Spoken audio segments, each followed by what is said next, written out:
CRC 89.1 Radio y Cadena Radial Costarricense no se hacen responsables por las opiniones emitidas en este programa. Es tiempo de tender la red democrática y mostrar la Costa Rica del futuro hacia la cual debemos caminar. Con ustedes, Jonathan Prendas, aquí por CRC 89.1 Radio.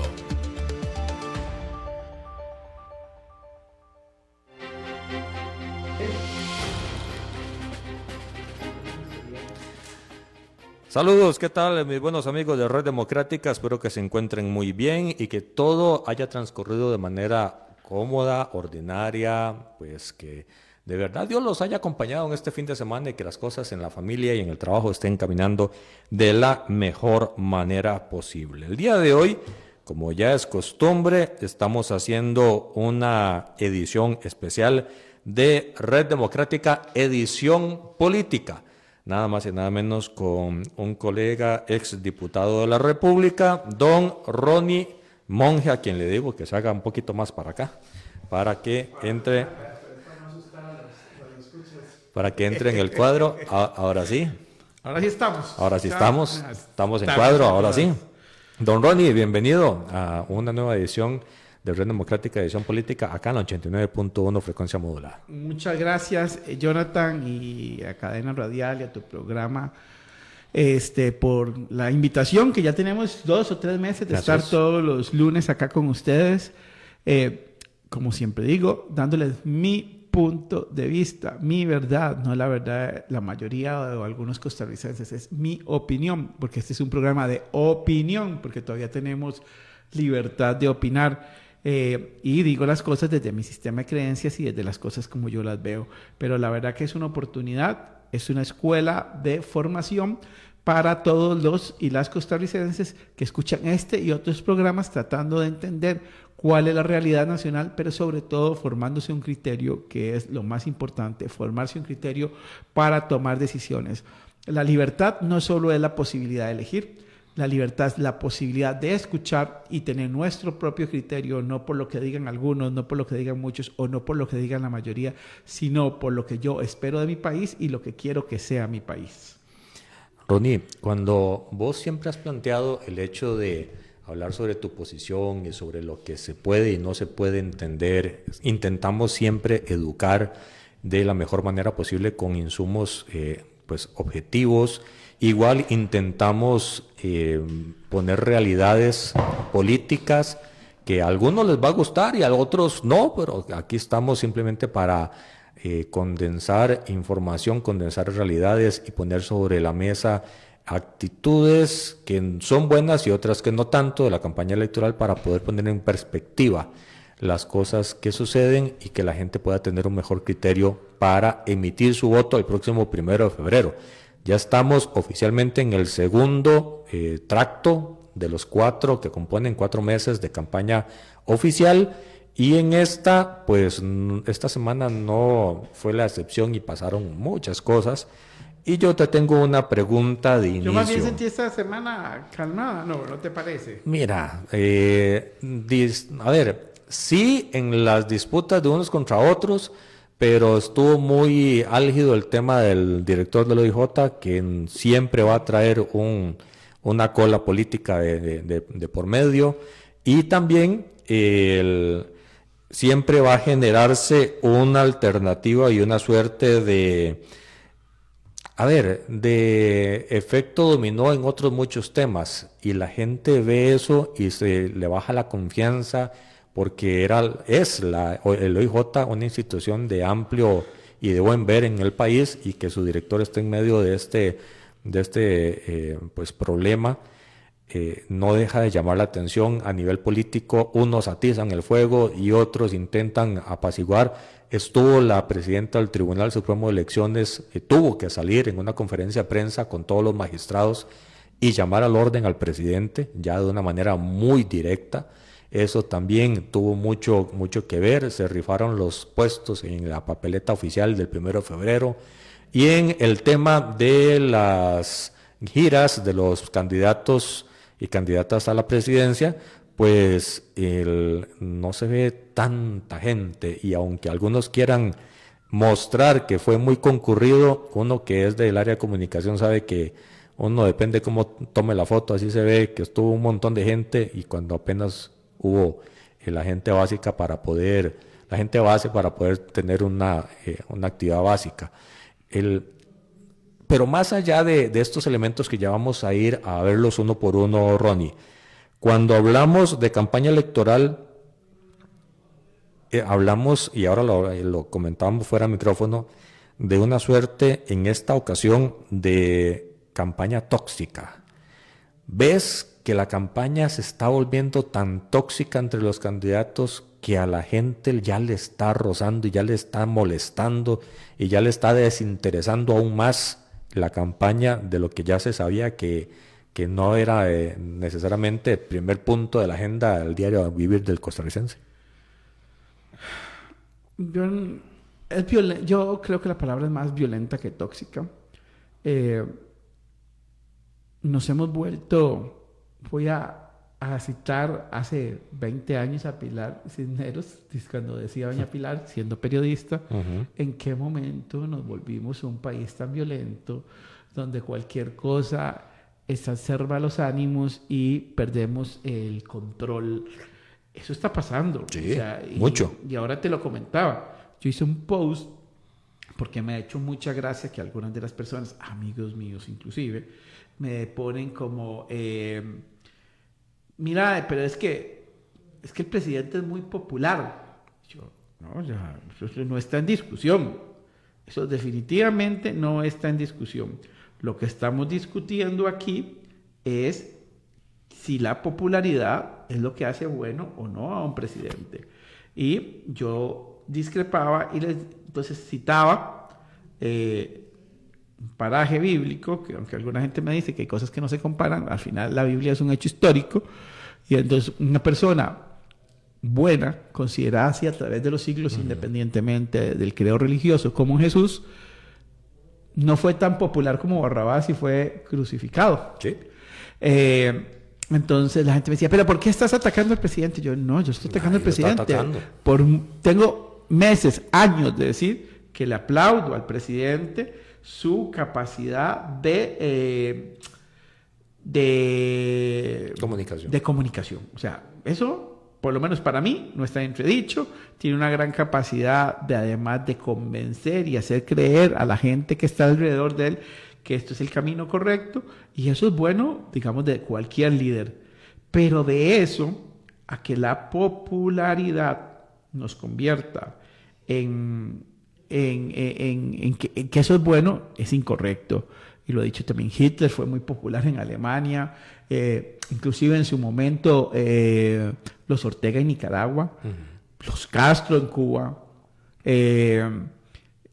Milei hoy en Argentina, para que no digan que es taco a la izquierda. Bukele también. Bukele en El Salvador. Eso no significa que sean buenos gobiernos. O Chávez en Venezuela, antes de Maduro, o el mismo Maduro antes de que ya tuviera que hacer fraudes porque no le daba para ganar. Entonces... De hecho, Ronnie, disculpa que te interrumpa ahí, porque una frase que me pareció muy acertada de Fernando Zamora, el candidato presidencial del PNG, dijo: el presidente es popular por lo que dice, no por lo que hace. Y me parece que ahí está sintetizado lo que estás plasmando ahorita en tu argumentación, porque el que sea popular por lo que dice que es la ruta correcta y por el careo que se le hace a diferentes sectores, a diferentes públicos, incluso hay quienes dicen por la capacidad de amedrentar a quienes se le intentan pues poner enfrente. Eso no significa necesariamente que sea la mejor versión de un gobierno que Costa Rica necesita para salir adelante. Es el que le resulta para ser popular.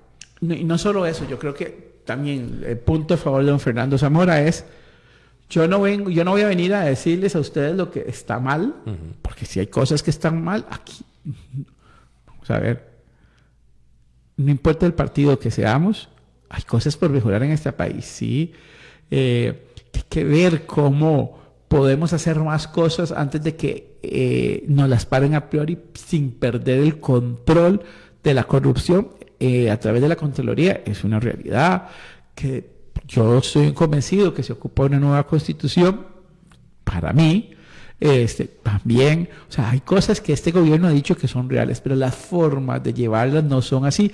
No es decir que si usted no me permite hacerlo a mi manera, no servís. No. El sistema jurídico de certeza jurídica, seguridad jurídica, lo que nos da son mecanismos establecidos para mejorar la institucionalidad del país. Y en el mejor de los escenarios, si creemos que esto ya no funciona, que como Estado colapsamos y que no podemos más, se llama una constituyente y ponemos las pautas de la Costa Rica que queremos para el siglo XXI. Estamos en el 2025, nos faltan 75 años para terminar este siglo. Pongámonos a discutir, pero sobre temas. ¿Qué es lo que voy a hacer? ¿Cuáles son las cosas que yo diría que se pueden hacer sin violentar el control? Es que ahí es... Ese es el punto. El punto no es que no me dejan, entonces déjeme libertad completa. Y digo este punto porque de verdad que la gente tiene que entender que hoy yo puedo creer mucho en una figura política, puedo tener toda mi fe y que él está haciendo las cosas bien y todo, pero esas personas no están para siempre. Entonces, si no dejas las herramientas para que haya pesos y contrapesos, o sea, frenos, una persona, no de las buenas intenciones, considerando que a los que apoyan al presidente están seguros que tienen buenas intenciones, puede llegar y destrozarnos el país. Entonces, ahí es donde tenemos que tener la sabiduría, es hasta dónde hay libertad y hasta dónde empieza el control, para que independientemente de la época de la vida, del año, del futuro en que estemos, independientemente de la persona que esté gobernando, no va a pasar sobre nuestros derechos, no va a cometer arbitrariedades y no va a cometer actos que rompan y corrompan el sistema democrático del cual nos hemos sentido orgullosos por más de 100 años y que sí o sí una banderita verde de Costa Rica para el mundo. Ronnie, es que sí te compro parte del argumento. En lo personal, creo que el momento político que vive el país desde el 2014, en donde se empezó a polarizar demasiado y se dividió al país, me parece que desde ese momento se ha ido perdiendo la capacidad de tener el momentum de generar una constituyente, porque al final de cuentas un grupo va a estar literalmente impidiendo que el otro grupo, porque ahora están dos lados, tenga capacidad de reacción o por lo menos capacidad de decisión o de armonización y encontrar un punto de equilibrio. Ahorita está el que tiene más votos le cae encima al otro. Y eso no es democracia. Democracia es ponernos de acuerdo en la mejor ruta para la construcción de la mejor versión que allá en el 49 se hizo y que puso las bases de lo que es la Costa Rica de hoy. Eso por un momento para plantear uno de los dos puntos. El otro punto es que esas discusiones de para dónde vamos en los temas élite, en los temas básicos del acontecer nacional, vuelvo al mismo argumento, no veo en este instante el momento oportuno para poder encontrar negociaciones y soluciones, porque lo que están haciendo es literalmente la suerte de los Juegos del Hambre, matándose entre todos, tratando de quedar vivo para poder imponer y no para poder construir. Bueno, aquí hoy va a ser como un juego filosófico sobre la democracia. Sí. El líder convence y no vence. El líder que vencía era el líder de la Edad Media, el que iba, conquistaba pueblos y derrotaba e imponía no solo su derecho, sino hasta su fe sobre los otros pueblos. Como nos pasó en lo que hoy llamamos América, con la llegada de las diferentes naciones, porque fueron solo los españoles, aquí también llegaron los portugueses, llegaron los franceses, llegaron los ingleses, y en todos los sentidos, en todos, igual nos avasallaron. O sea, aquí la visión del que vino a avasallar pudo haber sido diferente, el inglés, el escocés, el irlandés, de venir a quedarse en lo que hoy llamamos Estados Unidos, el español a robarnos, etcétera, etcétera, pero vinieron a avasallarnos y nos avasallaron. Ese es el liderazgo de la Edad Media. El liderazgo que llama a la civilización que hemos construido es el de convencer. Y convencer no significa que ahí discrepo con vos cuando decías, la democracia es la técnica para ponernos de acuerdo. No, o sea, hay temas en los que nos vamos a poner de acuerdo y hay temas en los que vamos a disentir por el sistema de creencias. Pero respeto la voluntad de las mayorías que toman decisiones. Y aquí voy a algo muy importante, es que el sistema democrático implica que delegamos el poder, porque no podemos estar llamando referéndum o plebiscito, todas las formas que se originaron en la antigua Grecia para que el pueblo tomara decisiones. Y aún así, en la antigua Grecia había gente que no podía tomar decisiones. No era abierto para todo el mundo. Entonces, no era universal. No era universal. Entonces... Pero en este momento vos ves la capacidad de los dos bandos, porque ahorita están los chavistas y los antichavistas, de sentarse y ponerse de acuerdo en qué temperatura del café se van a tomar el café. Yo creo que en el ámbito legislativo y en función de una campaña electoral es poco probable. Yo creo que en el ámbito de una constituyente donde de verdad tengamos la posibilidad, por ser temporal, que los mejores hombres y las mejores mujeres de este país se involucraran, sí se pudieran construir acuerdos. Lo que pasa es que, incluyéndonos, a la Asamblea Legislativa hoy llega cualquiera. Y entonces no tiene ni capacidad de diálogo, no tiene ni capacidad de pensamiento en algunos casos. O sea, son muy limitados y limitadas en algunos casos. El debate versa no sobre la construcción de proyectos e ideas, sino sobre la destrucción de las personas y el beneficio de sectores. No, yo creo que no hay una sola semana en que no se den ataques personales en esta Asamblea Legislativa. O sea, donde se citan los nombres. Fulanito, usted a mí no me venga a dar clases de drogas y su compañero de fracción, fulanito, llega aquí con los ojos rojos todos los días drogado. Ese no es el debate. Eso a nivel de conocimiento y pensamiento se llaman falacias ad hominem. Ataco a la persona para desvirtuar su conocimiento. Yo puedo ser una persona de la calle, puedo ser una persona pero puedo tener una idea correcta. O sea, ahorita no se escucha. Ahorita nadie se está escuchando. El problema es que aquí no queremos escuchar ideas que vayan en contra de lo que yo creo que es lo correcto. Y ese es el problema que vive hoy el país. No tenemos capacidad de entender que de la discrepancia se pueden construir puntos de encuentro, decir, aquí nos ponemos de acuerdo. En esto y en esto no lo vamos a lograr, pero plasmemos en el papel, en las cosas tipo yin-yang. Te lo pongo así. Los viernes, cuando hacemos la edición Economía, viene Vidal Villalobos. Es una de las personas más centradas en el fondo y en la forma de la lectura económica nacional e internacional a nivel de bolsa, a nivel de inversiones. Y él hace la referencia de que en el papel, objetivamente, viendo el beneficio para el país, para seguir en un proceso de saneamiento financiero y macroeconómico, los eurobonos deberían de aprobarse en la Asamblea porque este es el instante oportuno para poder colocar afuera los recursos y poder tener menor peso en intereses para el país. Él lo explica y lo sustenta. Y en este momento, en la Asamblea Legislativa, liderado por Liberación Nacional, ya 2 ocasiones se ha dicho no a más eurobonos, y simplemente la argumentación es no le quiero dar más plata al gobierno de turno, aunque la recolección, el proceso de hacer liquidez esa decisión del legislativo va a quedarle al siguiente gobierno. El asunto es que en esas decisiones centrales país, donde nos hemos movido, por ejemplo, en comercio exterior, que sin importar quién ha llegado, hemos mantenido más o menos la misma tonalidad de líneas. Y en otros aspectos del acontecer nacional, ahorita no nos estamos poniendo de acuerdo en las cosas básicas.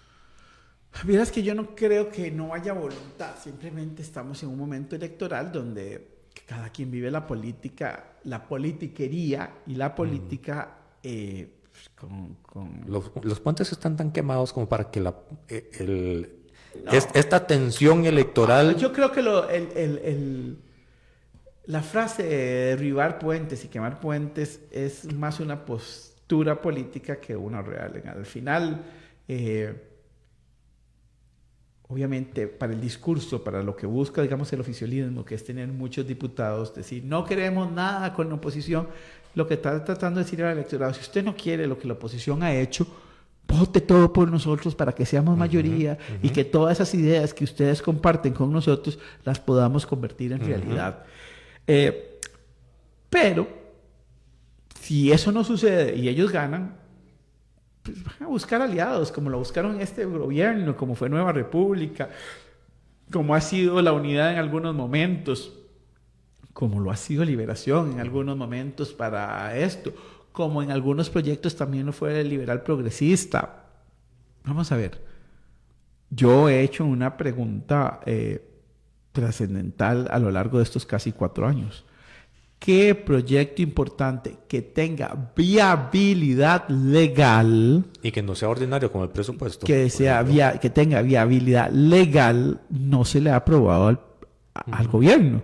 Entonces alguna gente me dirá, Ciudad Gobierno. No, es que Ciudad Gobierno no tiene viabilidad legal, y no porque lo que ha dicho las diferentes fracciones de oposición, la Contraloría, la Sala, hay varios temas dentro de cómo está el proyecto de Ciudad Gobierno que no puede ir. Sin embargo, al gobierno de la República se le dice, mira, que hay otro proyecto donde le permite al gobierno lo mismo resultado, con el mismo resultado, pero haciéndolo bajo el marco legal que sí va a permitir la Contraloría y que va a permitir la Constitución política. ¿Cuál partido lo puso sobre la mesa?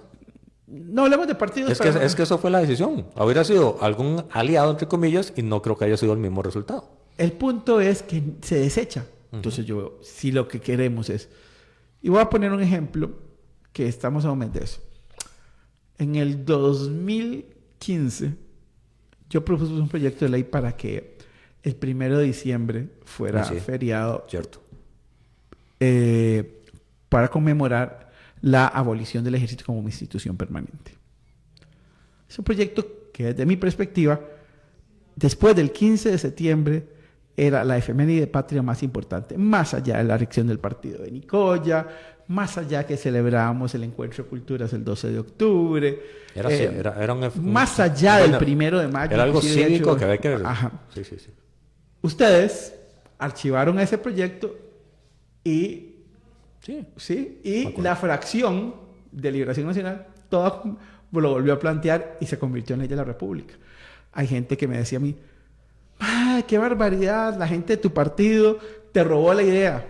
El asunto es que se apruebe. Lo importante para mí, lo importante era que el 1 de diciembre, y lo celebré. Conmigo lo hicieron en 3 proyectos. Lo celebré. ¿Por qué? Porque lo importante no es quién lo propone ni a quién le aprueban la ley, sino que lo que es importante se tiene que aprobar. Se logre, exacto. Aquí hemos perdido esa perspectiva. Sí. Tiene que tener ese... Yo a veces veo, pasa algo que se convierte en noticia. Entonces llegan 8 personas, 8 diputados diferentes y presentan la misma idea solo para ver quién gana, solo para ver a quién le aprueban el proyecto. O sea, esto no es un concurso de egos. Estamos para servirle al país, a los y las costarricenses, con nuestros errores, con las cosas que cometemos imprudentes. Somos seres humanos al final, pero estamos para servirle al país. En resumen, y poniendo en contexto la pregunta y el enunciado inicial, ¿es esta la campaña tóxica o violenta violenta más complicada que hemos vivido en la historia electoral del país? Creo que hay una serie de elementos que hacen parecer que es así. Pero yo vi campañas en el 86 en el Parque Heredia, donde estaban los de Copán pidiendo casa para Heredia. Eran palillos, casi que limpiarse los dientes delgaditos, pero la gente se quebraba en la espalda de las banderas. Eso era violencia, sí o sí. Sí. Lo que pasa es que en ese momento la violencia que estaba a todas luces muy posesionada, en el imaginario no se veía mal la violencia contra las mujeres, la violencia contra los niños, eso se brincaba. Hoy, 35 años después, tenemos una condición diferente. Se es más consciente de que la agresión ya no es para reírnos. Porque inclusive yo recuerdo ver a la gente riéndose cuando la gente se agarraba a banderazos. Uh-huh.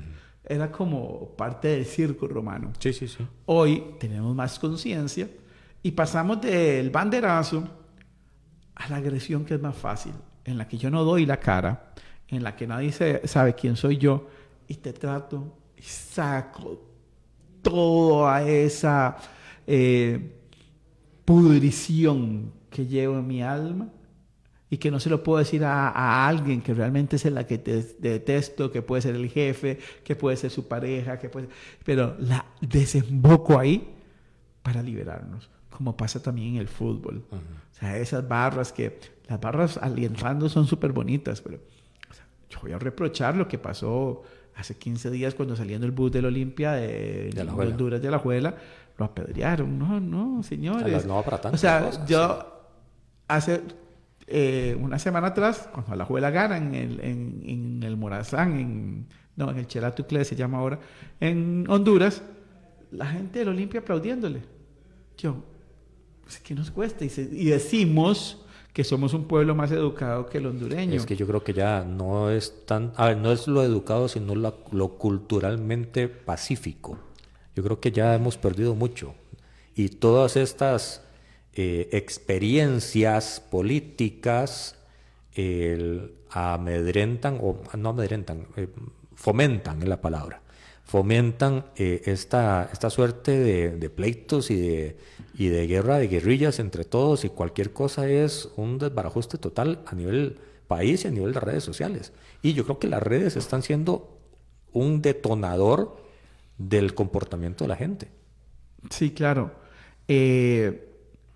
Las redes sociales, que tienen cosas muy buenas, desde encontrarse con personas que teníamos muchísimos años de no ver y poder verlas. Me tocó por lo menos hace 11 años encontrarme con mi maestra y un grupo cercano de compañeros de escuela, que fue como para despedir a la maestra, porque a los 4 o 5 meses falleció por una enfermedad que ni siquiera nos dijo. Uh-huh. Que ella se puso feliz de que nos juntáramos, nunca nos contó su problema. Y ese tipo de momentos y emociones que te facilitan las redes sociales son cosas muy positivas. Pero también las redes sociales se llenaron de mentiras. Las redes sociales se llenaron de odio. Las redes sociales se llenaron de gente, con todo respeto, que no se toma el tiempo para leer, uh-huh, hacer comprensión de lectura y entender lo que se está escribiendo, y reaccionan como una Alka-Seltzer al agua. O sea, y explota. O sea, no, por favor. O sea, estamos viviendo un mundo donde esta es la época de la historia de la humanidad donde hay más personas educadas en el mundo, no en Costa Rica, sí. En el mundo, y nos comportamos como los bárbaros. Y eso es de ponerle atención. Y muy poca gente le está poniendo atención, no solo para darse cuenta, sino para revertirlo. Ronnie, tal vez ligado con este concepto de una campaña densa, tensa, complicada, áspera, ahora al principio del programa te hacía un recuento de algunas cosas que pasaron y quisiera retomar la primera de ellas. El miércoles, si no me equivoco, el presidente hace unas afirmaciones y obliga o pone sobre la mesa al tribunal una necesidad de responder. Sale la presidenta del tribunal con los demás magistrados, total 5, y le llama la atención fuertemente al presidente, y es la primera vez que lo debe de hacer un tribunal, y es la primera vez que el tribunal ejecuta ese tipo de acciones contra un presidente, que ponen en entredicho la veracidad del tribunal. Eso es delicado lo que pasó. Claro, es súper delicado, pero el punto aquí importante es como, o sea, ¿qué ha pasado tanto que tuvieron que llegar a eso? Que tuvieron que llegar a eso. Porque a veces en la parte racional y de querer llevar la fiesta en paz, yo creo que muchos nos preguntamos, había que hacerlo. O sea, ¿para qué exponernos si de por sí el presidente eso es lo que le gusta, llamar la atención y que él después salir a decir, pues este tribunal es imparcial, a mí no me dejan hacer nada, a otros? Y de verdad que a mí me sorprende leer comentarios en mis redes sociales donde gente dice, es que el Tribunal Supremo de Elecciones no deja al presidente hacer esto. Perdón, ¿cuándo en los 4 meses de campaña electoral se ha dejado, no a este presidente, a cualquier presidente hacer conferencias de prensa para hablar de sus logros? Es prohibido. Y nadie, absolutamente nadie que haya ostentado el máximo distinción para un costarricense, que es la presidencia de la República, fue a decirle al Tribunal Supremo de Elecciones, ustedes están equivocados. Ya, cuando asumimos un cargo, y sobre todo un cargo de elección popular, lo primero que nos hacen es levantar la mano, no ante Dios, porque puedes no creer en Dios, sino como es un cargo público. Dio sus creencias en la Constitución. Y a la Constitución política. O sea, pero si vos no crees, se supone que sos un ciudadano, un patriota, que por eso estás aspirando a ostentar un cargo público. Entonces, por la Constitución.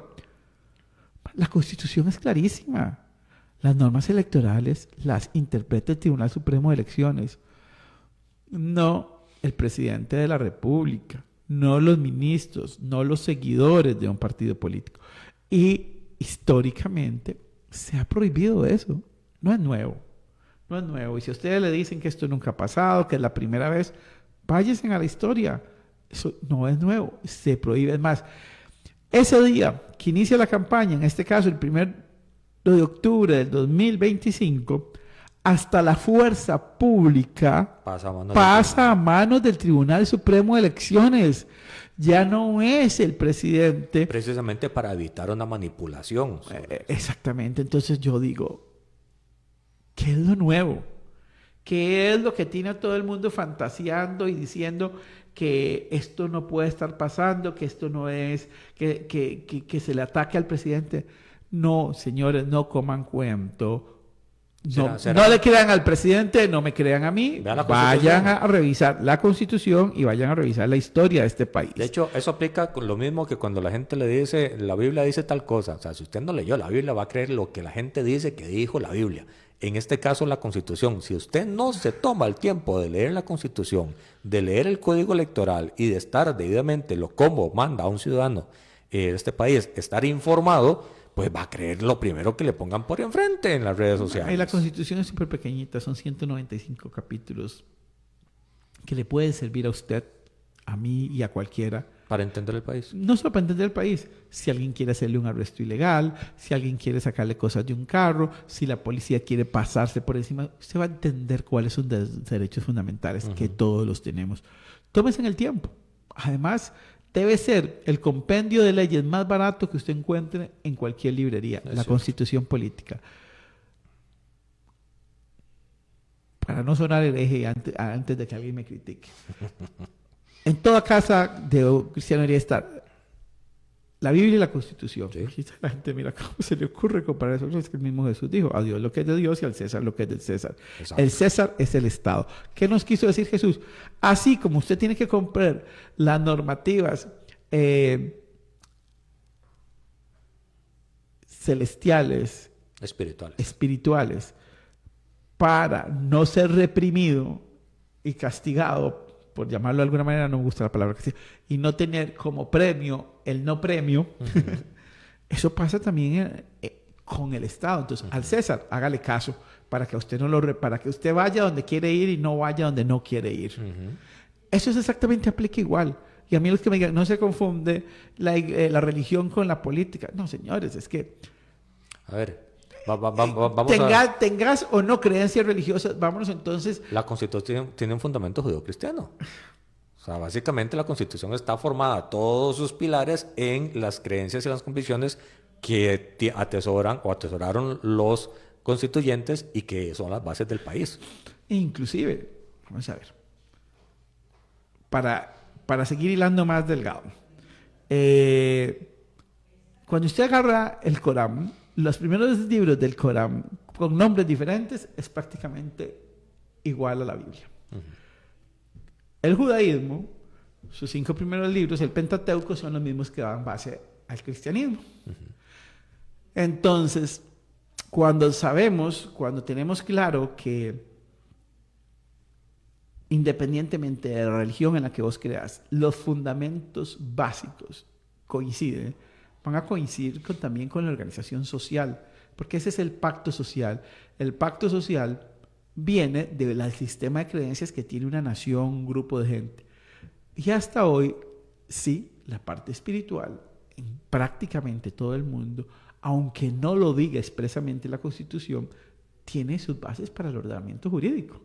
¿Por qué? Porque son lo que nosotros llamamos el derecho natural. Son esa serie de lineamientos e ideas que no pasan con el tiempo. ¿Como cuál? Que la vida humana es inviolable. Usted no puede ir a quitarle la vida a otro porque le quitaron un pedazo de tierra.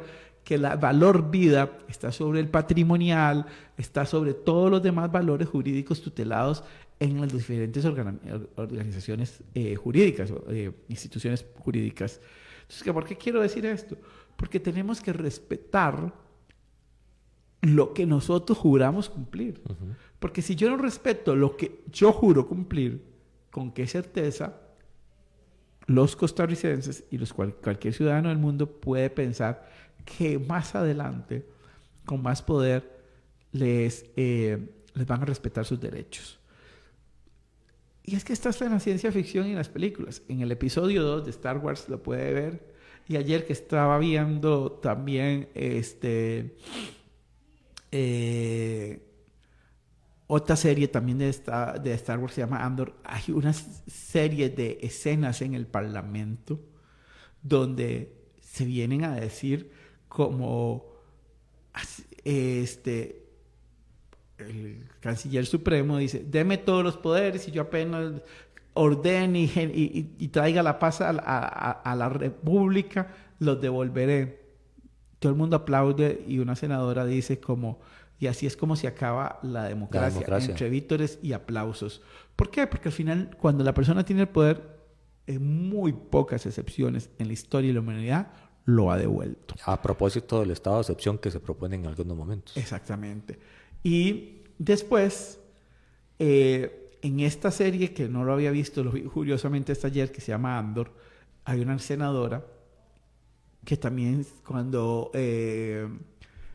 atacan y avasallan un pueblo y lo pasan por encima de una nación, ella dice que el peor miedo, eso contra lo que estamos luchando, eso contra lo que siempre hemos querido, hoy tiene nombre y apellidos, y si es el emperador, que disfraza lo malo de bueno en función de la democracia. No, nada, el fin no justifica los medios. Lo malo es malo y lo bueno es bueno. El asunto es saber y estar bien informados de cuál es el trasfondo y las implicaciones de cada decir algo. Lo malo puede ser bueno para alguien que quiere el mal. Pero entonces, seamos conscientes con nuestras conciencias.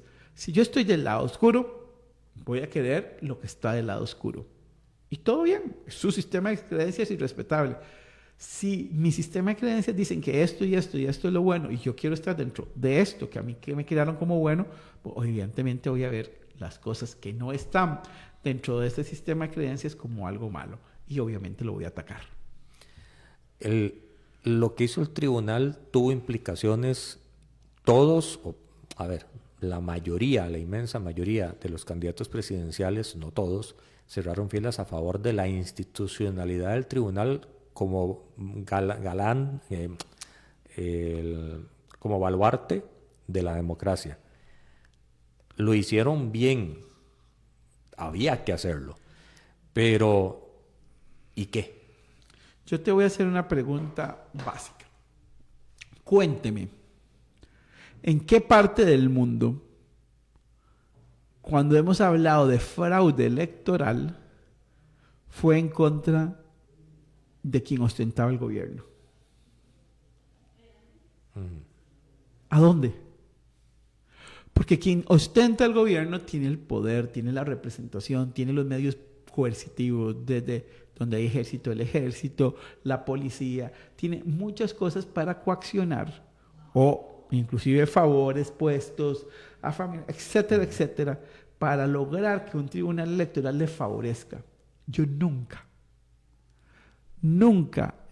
que alguien me lo cite para aprender, en la historia de la humanidad he visto que un cuerpo electoral se ponga a favor de la oposición. ¿Cuál es el miedo? ¿Cuál es el problema? Ya es, veámonos a la famosa frase de mi hijo, dato mata relato. ¿Cuándo un Tribunal Supremo de Elecciones ha favorecido el voto de la oposición? Estarán preparando terreno por si electoralmente no se tienen los resultados que dicen algunas encuestas que hay. Bueno, es que las encuestas hay que saberlas leer y hay que no dejarse manipular. Entonces, cuando usted lee una encuesta que te dice, X candidato, y lo voy a decir para que no se me ofendan, cuando era mi partido Liberación Nacional, el que a estas alturas de las campañas salía como con el 40 y tanto y 50% con los últimos candidatos ganando las elecciones. Lo primero que usted tiene que partir es que hay un 100% de electores. Entonces, cuando usted hace una muestra, esa muestra es sobre el 100% de electores y usted tiene una cantidad de gente que dice que votará por uno. ¿Ok? Eso es del 100%. Ese es el porcentaje bajo. ¿Por qué? Porque del 100% de los electores, yo, digamos, tengo un 20%. Eso suena débil. Pero también tengo que partir de la siguiente realidad, que más o menos el 40% del electorado no llega a votar. Porque está desencantado, porque está enfermo en esos Hoy días, están 55, porque está de vacaciones, porque se murió después de que se cerró el padrón electoral, porque tuvo que salir de trabajo fuera del país, o porque no le dio la severenda gana a votar. Dejemos 40% de... Que por cierto, la próxima semana podríamos hablar de la idea de o la legalidad argentina de la obligatoriedad del voto. De 40% de gente que no vota, ¿ok? Entonces, ese 20% con un 40%, si todos el 60% que va a votar ya estuvieran decididos, se me convierte en un 33% más o menos. 31%, decía la encuesta. Ey, pues, un toque. Pero no puedes convertirla en 50 diciendo, de los decididos que ya decidieron, esta tiene un 50. Decir, no. porque O sea, es que pintado sí es otra cosa. Hay un 25% de los decididos a votar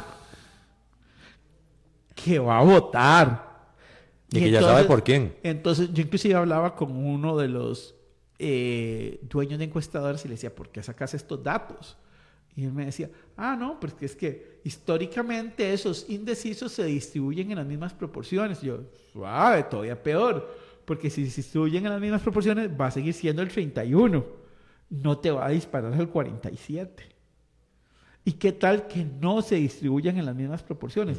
Entonces, me voy a quedar con la estadística que me dieron, no la conozco, no soy estadista, pero me voy a quedar con la estadística de que ese porcentaje de indecisos el día de las elecciones se distribuye en partes iguales. Lo que yo sé es que eso no sucedió en las últimas 2 elecciones. Así. Pero digamos que sucede. Eso asegura segunda ronda. Sí. Es más, con mayor fuerza hay segunda ronda. Exactamente. Entonces, yo creo que la manipulación de los datos no te puede dar para que simplemente vos llegás y decís que ya esto está decidido, de que ya todas las personas están claramente por quién van a votar, porque no funciona así. No funciona así. ¿Ok? Entonces, eso hay que tenerlo muy claro para todos los que nos están escuchando aquí en los 89.1 de Cadena Radial Costarricense. Es muy, muy importante entender. Y por eso hice también el ejercicio de que dejen de decir que el gobierno es bueno porque la mayoría del electorado dice que es bueno. No. Hay una cosa que se llama... Hice 2 ejercicios la semana pasada en redes sociales. Hay uno de una serie filosófica que es un spin-off de una serie española que se llama Merlí.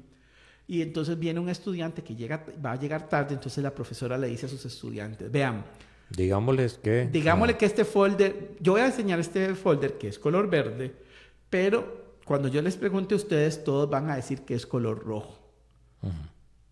Llega el estudiante tarde y lo dice, bueno, llegó tarde, ¿verdad? Y empieza a hacer la pregunta, ¿de qué color es este folder? Y los estudiantes empiezan a decir rojo, rojo, y él vuelve a ver como para todo lado extrañado.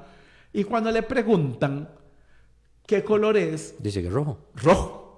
Toda la clase está ya en burla, se ríe, y la profesora dice, evidentemente es verde. Entonces él dice, no, pues yo sí sabía que esto no podía estar así porque evidentemente es verde. La vio. Y entonces la profesora le dice, sí, es verde, pero la manipulación de lo que la mayoría estaba diciendo alrededor te hizo ir en contra de tu conocimiento y sumarte a la mayoría por miedo al rechazo. ¿Qué es lo que quieren hacer ahora? Entonces, esto es justo lo que yo les digo. Pensemos, es que esto no me lo invento yo ni lo estoy diciendo. Hasta en series de televisión sale.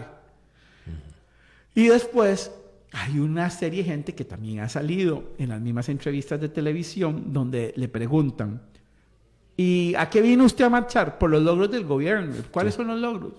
Que ella le cuente y señala a otra persona. Cuenta, no, pero es que el presidente es muy popular. Entonces yo hago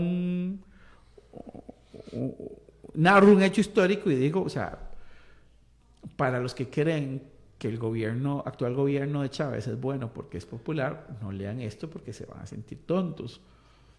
O sea, de verdad que yo dije, qué mal estamos en comprensión de lectura en Costa Rica. Porque estas personas, en lugar de entender que el mensaje es, yo no puedo decir que algo es bueno porque mucha gente dice que es bueno sin saber por qué es bueno, empezaron atacándome, diciéndome, ¿por qué estás contra el presidente? ¿En qué momento estoy hablando mal del presidente? Estoy hablando mal de los seguidores del presidente.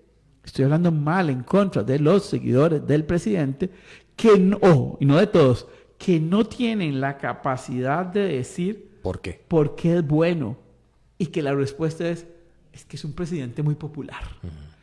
Y entonces, o sea, tuve que ser irónico. Claro. Irónico y poner, chicos, comprensión de lectura. Dígame en qué momento dije que el presidente era malo. Dígame en qué momento ataqué al presidente. Estoy atacando a los presidentes. O sea, yo pensé, alguien me escribió, mira, ¿por qué no lo pones más directo para que entienda la yo? Es que así está la educación del país. Perdón, pues que el tonto es con todo respeto, el que es tonto, y ponga el más claro que lo ponga, y además, no tonto tan siquiera, el que es virulento, el que está deseando encontrar un comentario en redes sociales sin ser mi amigo, sin estar en mis redes. Te pongo un aderezo.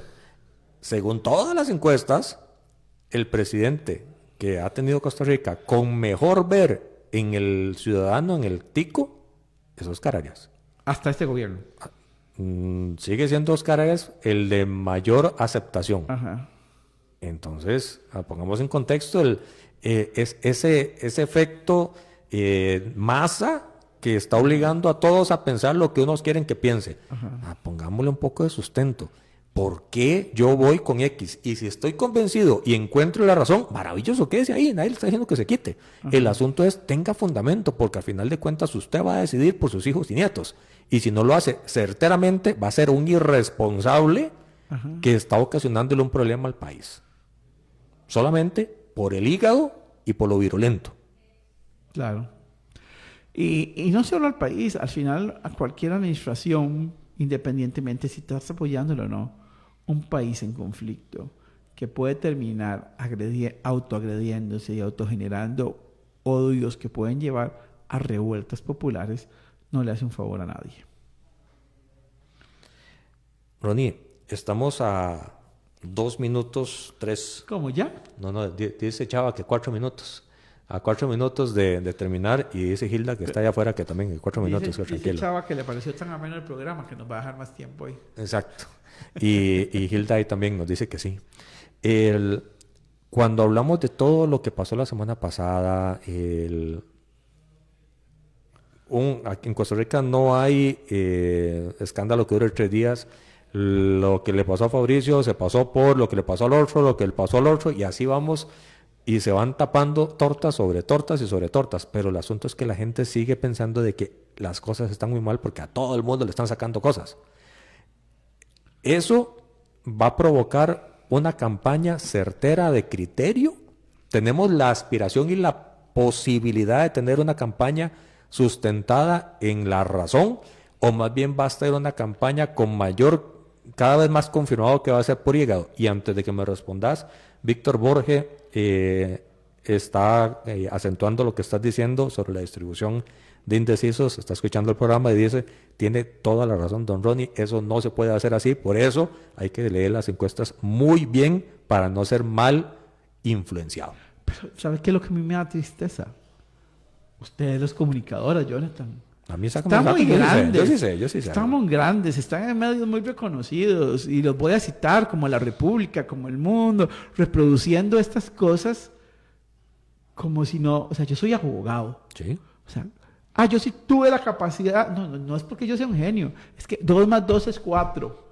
Y así funciona la estadística. Pero también esos medios y otros lo que quieren es reproducir el más media y generarle a usted la... Eso no significa que todos lo quieran hacer. Exacto. Solo algunos. ¿Verdad? Sí. Para empezar, ya hay unas... A ver, los medios como en Costa Rica, como en Estados Unidos, como cualquier parte del mundo, tienen su línea editorial y es respetable. Está bien. Pero en Estados Unidos son claros. Y lo dice CNN, dice yo con los eso es a lo que yo iba. En Costa Rica... Digamos claramente. Mi dueño tiene un fideicomiso de las acciones, pero sigue siendo dueño el encargado de buscarle plata a la campaña del gobierno, del Partido Pueblo Soberano. Tiene nombre y apellidos. Carlos Valenciano Kramer. Ese es el dueño de OPA, que ha dicho que cedió para participar en la campaña a un fideicomiso, pero cuando termine la campaña volverá a ser dueño de él. O sea, nunca ha dejado de ser dueño de las acciones, simplemente están en fideicomiso, para los que entienden la figura legal, y a la vez es el medio que respalda al 100% de las cosas que hace el gobierno. Y que dicen que almuerza con él. O sea, por Dios, díganlo. Sí, nuestro dueño tira línea. ¿Y cuál es el problema? Eso es el tema. Al final de cuentas, ¿cuál es el problema de decir quién va con quién? No hay problema. No. El asunto es ser transparente para que el electorado, que sí cree que hay objetividad en todo, sepa a quién está escuchando. Simplemente. Totalmente. Vamos a la pregunta de cierre. ¿Tenemos oportunidad de tener una campaña razonable, seria, o todo lo que ha estado pasando nos orienta y nos empuja a una campaña nunca antes vista, en lo violenta, en lo... ¿Cómo fue que dije ahora? En lo violenta y en lo tóxica? ¿O cómo lo vamos a ver en 45 segundos? Que es lo que ya nos dice Chava que tenemos. 44 o 43 para no contestar. Digo, mentira, ¿no? Yo espero que la llegada de diciembre, el amor del convivio de la familia, la paz, el tamal y el aguinaldo, que también nos da cierto respiro económico, nos haga bajar un poquito los decibeles. Incluso la clasificación, espero, de la selección. Eso también ayuda a descompresionar. Y el campeonato de la liga, evidentemente. O de Saprissa. O sea, al final cuentas de alguien grande.